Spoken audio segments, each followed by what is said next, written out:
Welcome to the Real Female Entrepreneurs. Today's guest is a woman who has turned one of life's most painful chapters into a message of hope, healing, and purpose. Born in India and now inspiring audiences around the world, she is an author, speaker, advocate, and living proof that our past does not get the final say in our future. Through her best selling memoirs, powerful platform, and a heartfelt mission, she helps others, just like you, transform pain into purpose. Please help me welcome the courageous and inspiring Dana Priyanka Hammond. Welcome, Dana. Hi, thank you. Thank you for having me in your show. So, oh my God, what happened? Do you mind telling us what happened for you to start and help transform other people's Yeah, pain? yeah, actually, it really took me going through a lot of trauma in my life. And then from that trauma experience to having to go through years and years of healing. And I'm not saying I'm healed now completely, we're always healing. We're always fine tuning ourselves. We're always growing and learning how to become better us. So but I'm at a place where I can now say, okay, what can I do for you? How can I help somebody else out while I'm going through this life phase of mine, to share my story, share my messages. And my message is really about, if you can see my scar, I'm willing to share it, because it's my scar that in the end that gives somebody else their deliverance that they need. Wow. Okay, that makes a huge difference in people's lives. You Yeah. know, because there's so many scars we don't see, correct? Yes. And they're there and they still need to be healed. Yeah. Yeah. And I don't think God has always any of us called us to be perfect. Mhm. But if we are a willing body, a able body to share what we have endured through, what we have gone through, that's enough to be used, um, in a systematic system that has created so much trauma for others, and they don't know how to overcome.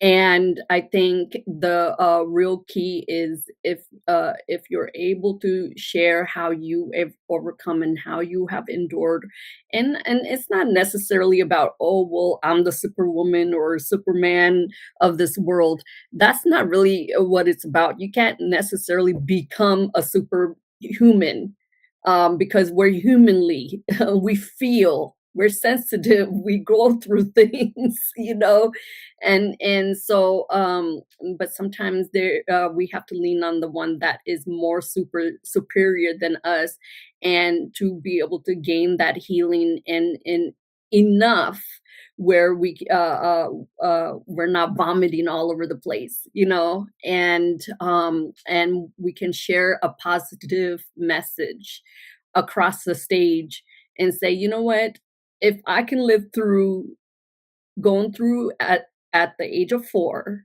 being child trafficked, being kidnapped, thrown in a rice sack, and then as my first level of trauma at of 4 years old. And if people can place themselves in when they took themselves back in the childhood phase, um, your brain is developing.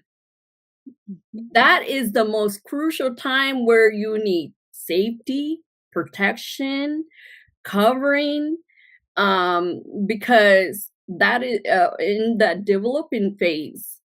um, if you're not covered and protected, and you don't have the right kind of parental guidance, like which I did not, by the way. And I fought my life in from my mind splitting in two, and I literally felt my mind was splitting in two. And I don't know if you can fathom as even as like 9, 10, 11 years old, that's what I was experiencing. So I'm not yes, the most shameful part of my life is accepting the fact that it created disability in me, mental disability, but I thank God that I was kept enough where it wasn't complete disability, where I was unable to take care of myself. I'm unable to physically speak and verbalize because that's the best thing that the enemy wants for you to be mute, for you to be silenced, for you to not even be able to share your story or your experience or trauma because what the enemy always wants you to be in the dark, the level of trauma that you have endured or gone through. But when you're able to be in that light, share your message, share your story, then he knows that we overcame our life circumstance and our story to overcome his darkness. And so that would be pretty much my message with your audience is being able to if not just share what I've gone through in India at the age of 4, but also how the adoption system is pretty corrupt. I've been through 2 failed adoptions, 2 adoptive families just to reject me and abandon me Oh, and tell me I was not good enough for them. I was not worthy enough. And like my first adoptive family was like, even like this year, I had to face that reality. And I had to come to that conclusion and finally and tell them, yeah, no, you adopted me was not good enough. You think you saved me from a third world country when I would have been better off in that third world country and let God do his job because you are not God. wow. You're Yeah. not my savior. You think you did me a honor just by adopting me, but you really didn't because in the end, you still failed at your job because you neglected me. You would not feed me. You abused me physically, emotionally, and mentally. And the things that I had to go through as a child, it was very unfair. So I'm going to ask this next question of you. It's a little out of sorts, if you don't mind. Mhm. But what, because of it happened at such a young age, and it seemed like you're talking about how it continued on. It At did. what age did you feel comfortable enough to step out to actually talk about it and to get that healing? And then once you did that, when did you start helping others?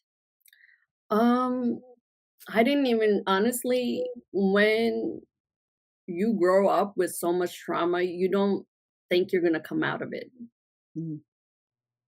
I'm gonna be really honest. Um, did I ever at a point ever think that that was gonna be my assignment to go and share my story? No, absolutely not. I mean, I have had when I was a little girl, tell people even the you know, like my state counselor, social workers, and people in the world, and then when I became a believer in Jesus, people in the world with who are believers, even prophesy in God's name, saying that I'm supposed to write my story, I should share my message but I think that was honestly, that was a push towards really God's purpose in my life, even though I felt like I was no good, I was not, worthy of being able to I was not good enough to be able to, just share my message across international platform, even national platform. So but it wasn't until I really what really became conducive, I don't know if that's the correct word, to this, creating this message was when I really saw God's face. And I said, "God, really? I have all these people saying, I should be sharing my message. I need to write my book, this and that. I don't even know if this is what you really want me to do." And I did hear God's voice. I'm not lying. And he said, "Yeah, share your message. I want you." And I said, "But I don't know what to write. How am I supposed to write?" And I didn't even know how to. And I realize now that's where a lot of authors become authors, is when they start from the beginning. And that's what makes you the most powerful author, is when you write your story. And that's when I went through my first level of healing journey, and it took 20 years. You see that book right there? Mhm. Abandoned but not forgotten. 20 years process just to write a 100-page book. But that's I so true. That's so true. It just takes because you wanna get it down, you wanna have it so right as the author because it's in print, right? Yeah, And you're like, "Oh my god, it's in print, it's there forever." And yeah. yeah, But to definitely. be healthy, to Yeah, share your share your story in a healthy way, where you're not just cussing or vomiting everywhere. Because when you're a unhealthy human being, you're just spurring out of your mouth. You're like a little baby. You're just vomiting everywhere. And the to really be able to tell my story in a healthy way without feeling some kind of emotion or scar or wound from it, it really took that for me to go through the process. And then w- how I knew I was ready finally was the moment my story changed from the victim mentality to a healthy mentality of how I can establish my story and how I can share my story to people, um, and where I can actually put them in my shoes. yeah. That's how I knew I was healed enough to finally share my story. And on top of that, I mean, it's God's purpose for your life. It's your mission. It's your calling to help so many others who've gone through some type of turmoil in their life. And let's be honest, we all have. So you can help all of us probably that have gone through some type of turmoil that we have to Yeah. face. Yeah, yeah, absolutely. Honestly, I want to remind your audience and people, and I just want to say this to you guys. God never asked us to be perfect. God never intended for us to be perfect. But if you have a message to share on a stage, do it.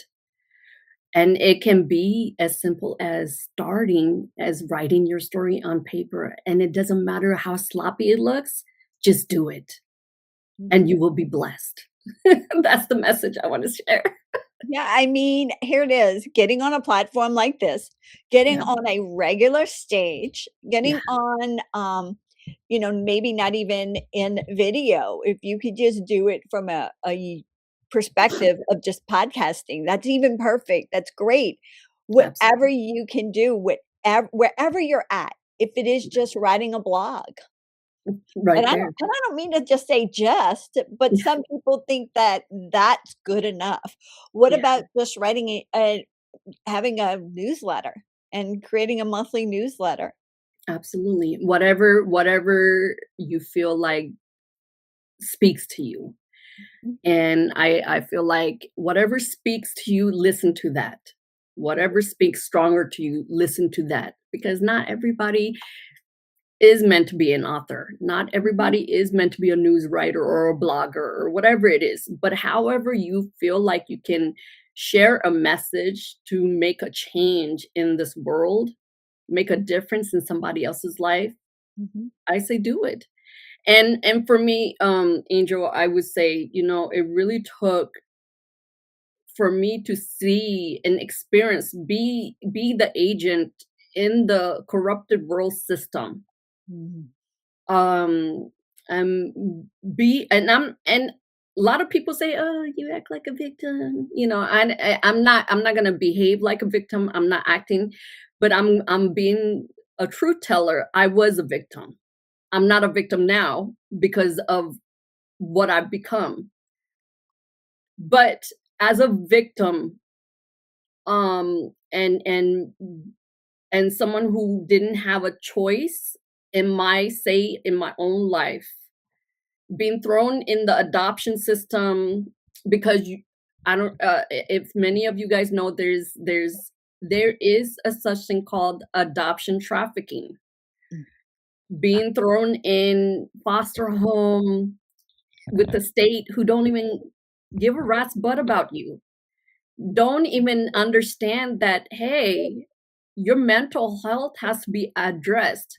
And when my mental health was not addressed when I was growing up as a teen in the foster care Mhm. system and being thrown in the shelter, because I came out of my first adoptive family's home, they put me in the shelter.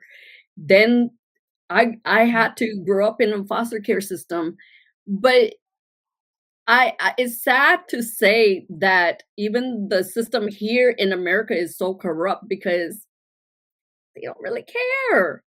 You're just another soul, another soul that making them money, but do they really have right intentions for children? Mm. No, no, Mhm. they don't. I mean, because I'm one person who experienced, the system in international in India, and then now here national in America. Um, you've never heard of a Indian girl or Indian boy, anyone to be thrown in the American system.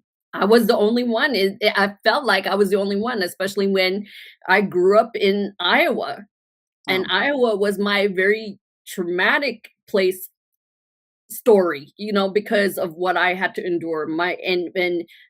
Here I have my Caucasian adoptive family who thought adoption was good enough, and then they didn't have to do the rest. The Wow. rest was neglect. Rest was Mhm. abandonment. What was that? You Well, know? I will tell you now, Dana, if I had you, it'd be fun because I have no children of my own, and you would have had a blast, okay? So, we're just gonna build yeah.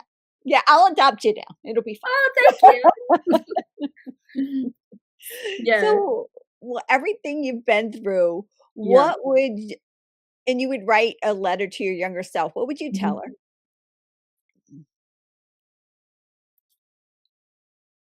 There is a purpose to you. Mm, You do have meaning behind your story. yeah. You are worthy of your story, and you are valuable, even when you were treated like you were a ghost and you were a nobody. Mm, that hurts. But you know what? Here's the thing. And it sounds gonna sound bad, but I believe that God had to have you because you were strong enough to deal with it, what you had to deal with to impact so many other people's lives. Oh my god. Yeah. Can I share something with you? Yes, please. This year, Mhm. God had me to face it's not just this year. I faced my second adoptive family too. Mhm. Mhm. So you I actually face them and talk to them and Yeah, oh yeah. my word. The mother who, and she's a narcissist, yeah. Mm. I don't expect her to be any less than a narcissist, Oh. but I had to finally I was ready, and I didn't know here's years later, finally a successful author. God was like, "She's lonely." I said, "Okay." Oh. It was like I felt like the Holy Spirit was telling me, "Go ahead and reach out to her." And so this year I reached out to her, and she's like 89 years old, and I finally got to tell her what I went through with her. Oh my gosh, did that she just was all frazzled all over the place. "No, no, no, I took care of you. Oh, that's not true. You're a lie, you're a lie." But Oh. my truth is my truth. Yeah. And I got to tell her, "Even if you don't accept the truth, I forgive you." Oh, isn't that the biggest thing? Mhm.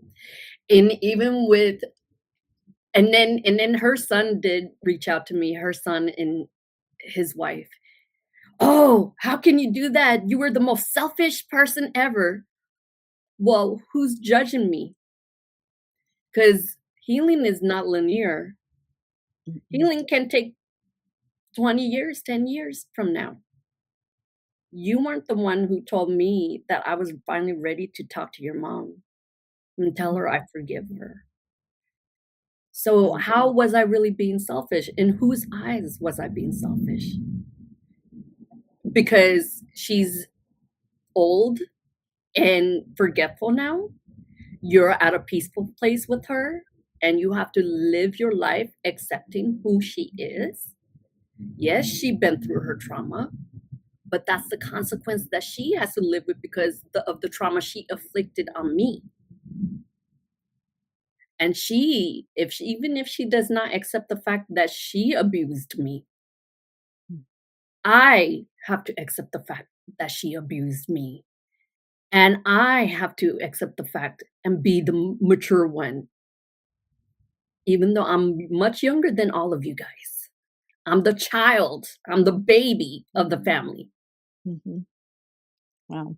to say, I forgive you for not being there for me. And no, adoption was not good enough. Mm. No, you did not rescue me from trauma. And more, matter of fact, I endured more trauma because you guys adopted me. Oh, yep.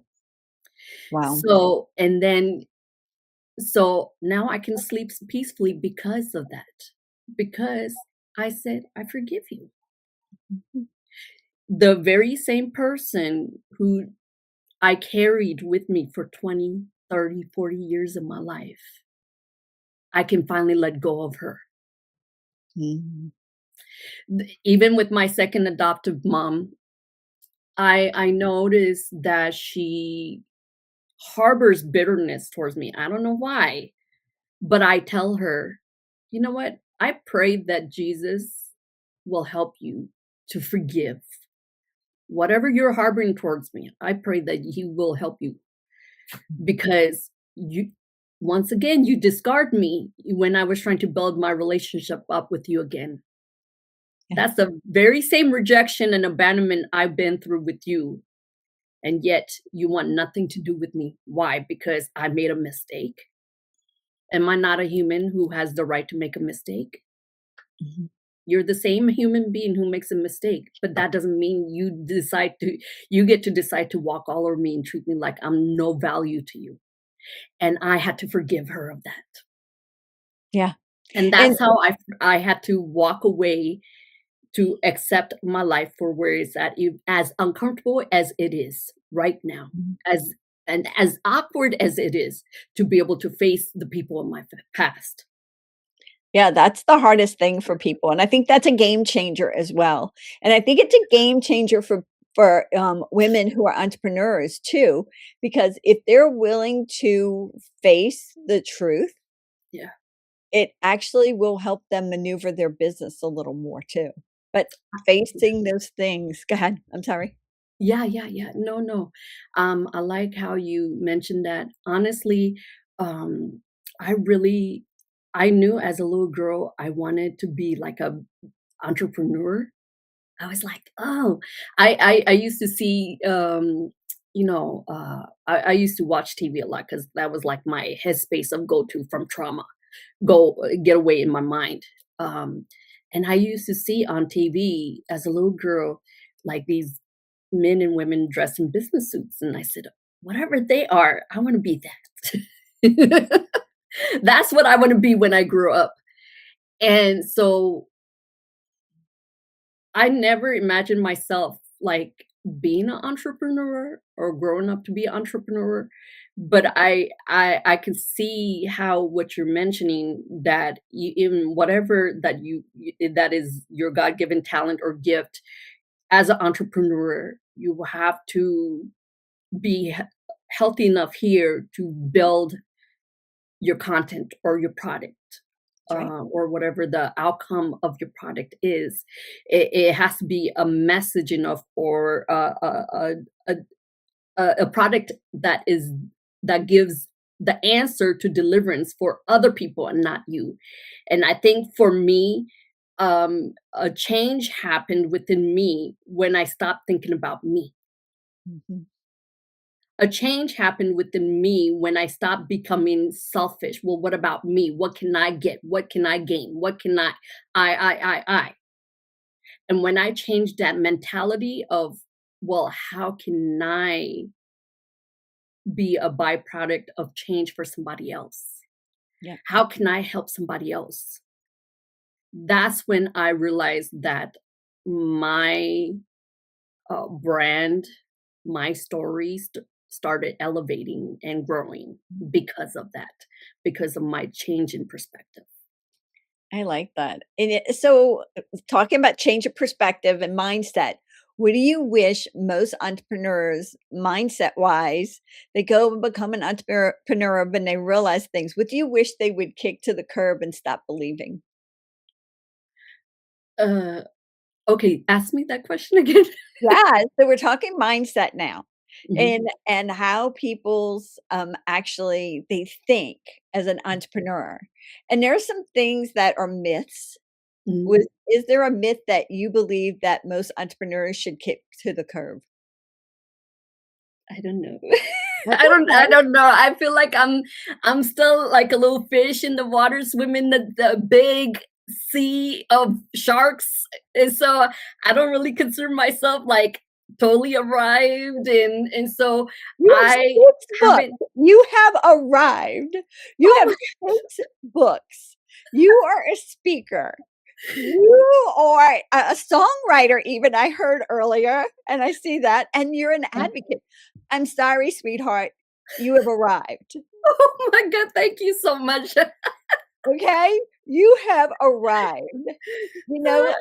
So just know that you have totally 100% arrived with writing and being a famous a speaker and an author and a songwriter and an advocate for so many. Thank you. How do you balance it all? Or are you able to? Yeah, no, no, no. I am. Yeah. Um, I'm not so busy where I can't take myself away from the spotlight, to focus on my mental health or my well-being. Mhm, In order to come back, to be able to share another message in a different way or say something else, it really takes that balancing act for you to focus on you. We are forever learning and growing, so we have to, take some time out to, get better, healthier mind frame, or maybe some time out to, rejuvenate or liberate our spirit. And so, I feel like I when it comes to advocacy work, and I do like a little part-time work for CWCC, Caring with Compassion Community, um, I am building their brand and building, because as an author, I didn't want to be, known as the typical group, who's just putting themselves out there and just bleh. I wanted to, have some form of impact for somebody else and really show advocacy work, and so that's why I partnered up with, Caring with Compassion Community, to do advocacy work when it comes to mental health. What does it mean to be a peer support advocate? And so I am also in the grounds of getting my credential as a peer support advocate to support others who are dealing with mental health. Mm. Because 99% in this whole world, they go through trauma. And trauma looks differently for somebody. Mm. My trauma is not the same as your trauma, Angel. Mm-mm. But what is relatable is trauma. But how we deal with it is another thing, because not everybody knows how to deal with trauma. So how I balance myself is get a way to do self-care where I'm not abusing my own self. I'm not neglecting my own self. I prioritize me. That's how I do it. Yeah. And that's the key is prioritization of what it is. All right, we're going to get this a little bit lighter and more fun here. You ready? Yes. All right. First off, let's pull back the curtain and find out what's next for you. Are we writing another book? What's going on? Yeah, yeah. Um, I'm well, I am looking into honestly wanting to be more on speaker platforms or do podcast shows. So I'm looking to building more content, Okay. wanting to be out there, speak a little bit more. So that's what I'm actually verting myself into. So anyone who's interested, I am a willing body. I'm right now, I just want to focus on the books that I've completed, Very uh, good. because when I wrote Abandoned but Not Forgotten, I wanted to tell the next level of my story, and what happened in the next level, which was against all odds. Uh, God's plan, right here against all. Is it no? What am I? That's right. You're Am I right. saying? Okay, yeah. Sorry, I'm like forgetting my own title. And then, so that one is about how I met God and how my struggles, even with my own self. And then wanted to share a healing message, a self-help book, which is The Solo Journey: Why You Don't Need Others to Find Fulfillment. Being content with yourself is the most important thing in this life that you can ever go through. And so that's why I wanted to share those messages, because for me is I'm not looking into writing another book. I'm actually looking into expanding my story more. If an opportunity comes with where I can put my story out there in a film, I'm open to that. So that's pretty much what is next for me. All right. So, what about something that unexpected about you? A surprise, like do you skydive? Do you go parasite? I mean, what do you do? Have you done anything wild? And I thought we're gonna go, oh my God, she did what? Actually, when my daughter was a little bit younger, but I need to do it again because I really loved it. I'm actually afraid of heights, and I'm very claustrophobic. So, yeah. But one thing I did do that I really, really loved, and it was not bad at all, even for those who are scared of heights, is helicopter riding. And so I did a tour in downtown Seattle. I really enjoyed that. That was Oh, really peaceful and pleasant. Yeah, wow. yeah, Okay. So it's not bad for those of us who are like, "Oh, I'm not going up that high." Okay, good. yeah, yeah. No, it's not what you think it is. It's Uh, not. You don't get scared. Bungee jumping and all that. No, that's definitely no for me. all right, let's pump up some volume. Can you tell me about some songs? What about your songs you have? Can you tell Yeah, us yeah. about them? Yeah, actually this year I did do something new this year. I published my own songs. So I'm not a singer by heart, but I am a writer by heart. So I got an opportunity to write many of my music and get it published live on 26 different platforms. So Oh my word. you can find it. And so my first album I did that really was related to my stories. So I wanted some kind of connection to my personal stories. And then I did the rest of my other albums was just related on my relationship with God and just my love songs. And there was one album I particularly did that is for the Indian community, by the way. So I did it like oh gosh, Angel, it was like it's an Indian theme. It's like the way the tabla is being played, the instrument is being played. So there's the Indian musical instrument involved in it. So Oh yeah, yeah, we need all 3 of the compilations, and we're gonna throw them in the magazine. That is gonna be so much fun. yeah. All right. Do you have a quote or words that you live by? Oh gosh, there's many quotes that I have or I love creating because I love one thing about me, I love creating something out of brand new. So I would say one of the quotes like I've created, I am living proof that your beginning does not determine your destiny. Mhm. And then my next quote would be survival was only the first chapter. Purpose was always the destiny. Wow. And those quotes are by you, correct? Yes, yes, Oh, yes. that's amazing. All right. What about a superpower for 24 hours? That's all you get. What would it be? Oh my gosh. Superpower. If I got 24 hours, I would. My dream is to create a movie. Okay, you can create a movie in 24 hours. Go for it. You can have any superpower you want. I love it. And let's go back to books because I think there's a book that we didn't mention. What is your go-to book for life? Oh, go to for life. Are you talking about like a self-help book? Yeah, I think you told me you wanted to say the Bible. Oh, the Bible. Yes. I'm sorry. Yes. Yes. My book is the Bible Yeah. because that's what changed me. When I don't ever say this. I don't say I found God. It's God who found me because it's true.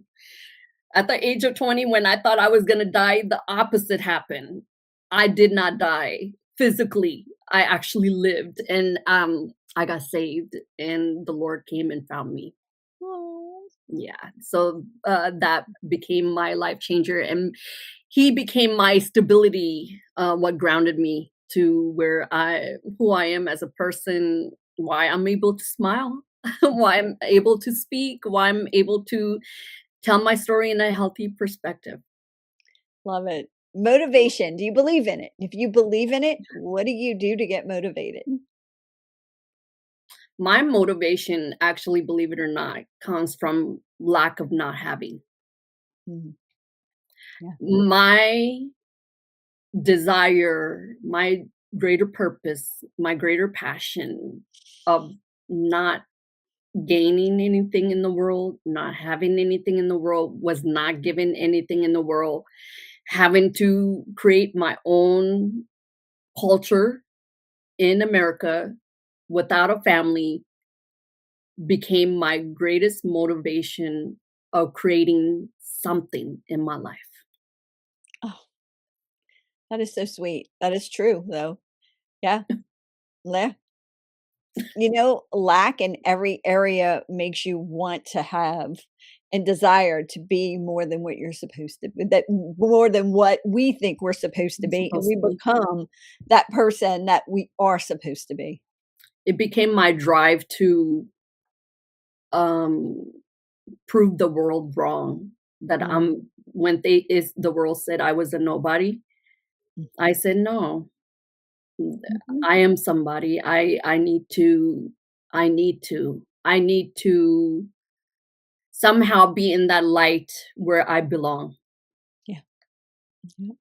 All right. What is the best way for our audience to stay connected with you? Yeah, they can go to authordph.com to contact me or follow me on social media. Right now, I'm building my YouTube channel, so I'm been focusing on creating content on my YouTube channel. So, they're more than welcome to be there. They can reach out to me through my website, anywhere that they see fit. And you have a gift for them, don't you? Oh, yes. So I have a landing page. It's quite long. The link is I wish I had it shortened, but it's authordph.com / what is it? La- is it It's Landers? Landers? Landers. Yeah, what we're gonna do is drop that link right below. That is what we're definitely gonna do, Mm. just so you guys know. All right, is there anything you wish every female entrepreneur understood that we didn't touch on yet today? Yeah. Um, you will cheat your way out of life if you don't go through the process. Oh, yeah. All right, Dana, it was a blessing having you on today. Thanks for being here. Thank you. Bye. Thank you so much for tuning in to this episode of Female Entrepreneurs Magazine. I hope you found inspiration, actionable tips, and a sense of connection with our incredible community of driven women.